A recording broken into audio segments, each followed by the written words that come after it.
Sa programang Counter Blessing ni dating Governor and Congresswoman Cherry Domingo Umali ay ibinahagi nina Engineer Gerald at Chris Villa Silao ang kanilang makulay ngunit makabuluhang paglalakbay mula sa long-distance relationship, pagsubok sa board exam hanggang sa hamon ng buhay may asawa at kalusugan. Sa kabila ng miscommunication at pansamantalang paghihiwalay, nanaig ang kanilang pananampalataya at bukas na komunikasyon na nagbunsod sa kanilang muling pagkikita at pagpapakasal.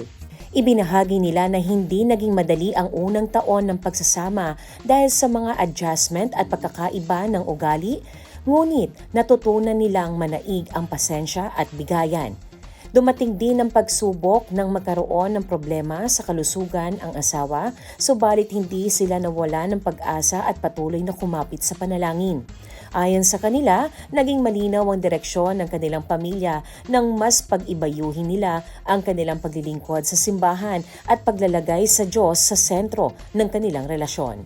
Sa huli, pinatunayan ng kanilang kwento na ang pag-ibig na may pundasyon ng pananampalataya ay kayang lampasan ang anumang hamon ng buhay. Sa experience ko po na bilang couple, para mas mapatibay natin yung relationship natin, although may mga differences kasi hindi maiwasan.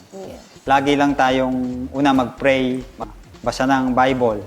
Sa experience ko nga po, walang hindi nasagot si Lord. Basta may kailangan ako, magbasa lang ako.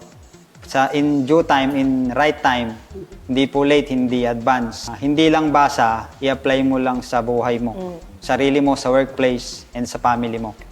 Yun lamang po. Pray together po talaga. Kasi may kanya-kanya din kami devotion.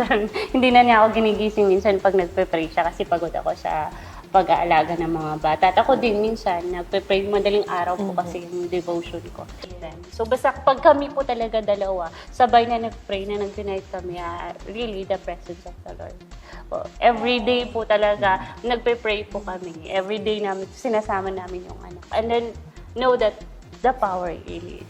Kasama si Elsa Navalio, Shane Tolentino para sa Balitang Unang Sigaw.